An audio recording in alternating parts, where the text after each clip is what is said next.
നമ്മൾ ജോലി ചെയ്ത സ്ഥാപനത്തിൽ ഒരു തവണയെങ്കിലും നമ്മളൊന്ന് ഗസ്റ്റായിട്ട് പോകുന്നതിൻ്റെ അനുഭവം അതൊരു പ്രത്യേക ഫീലാണ് അല്ലേ?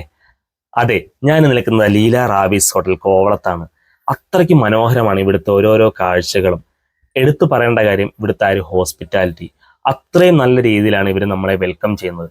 മാലയിട്ടൊക്കെ ഇട്ട് സ്വീകരിച്ച് അതുപോലെ വെൽക്കം ഡ്രിങ്കും തന്ന് ആ വെൽക്കം ഡ്രിങ്ക് കുടിച്ച് നമ്മൾ ലോബിയിൽ ഇരുന്ന് കാണുന്ന കുറേയധികം മനോഹരമായ കാഴ്ചകളുണ്ട്.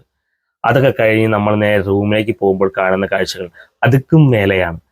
നല്ല കടലും അതുപോലെ തെങ്ങിൻ തോപ്പുകളും ഈ കാഴ്ചകളൊക്കെ കണ്ടിങ്ങനെ നമുക്ക് പോവാം. ഞാൻ പണ്ട് വർക്ക് ചെയ്തിരുന്ന സമയത്താലും ഞാൻ മനസ്സുകൊണ്ട് വിചാരിച്ചു എന്നെങ്കിലും ഒരിക്കൽ എനിക്ക് ഇവിടെ നിന്ന് വന്ന് താമസിക്കണം, അല്ലെങ്കിൽ ഗസ്റ്റായിട്ട് വരണം.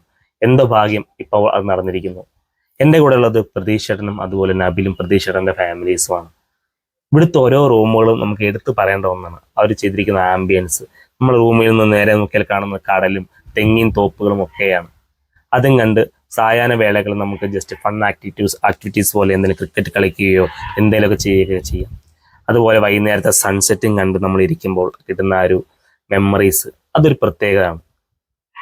എല്ലാവർക്കും ഒരുപാട് ആഗ്രഹങ്ങൾ കാണും, എന്തെങ്കിലും ഒരുപാട് കാര്യങ്ങൾ ചെയ്യണം, അല്ലെങ്കിൽ നിങ്ങൾ വർക്ക് ചെയ്ത സ്ഥലത്ത് പോയി ഒരു ദിവസം താമസിക്കണം. എല്ലാവർക്കും എല്ലാവരുടെ ആഗ്രഹങ്ങളും നടക്കും. പക്ഷേ അതിന് കുറച്ച് ടൈം എടുക്കും. അതുപോലെ എൻ്റെ ആഗ്രഹവും ഇപ്പോൾ നടന്നു.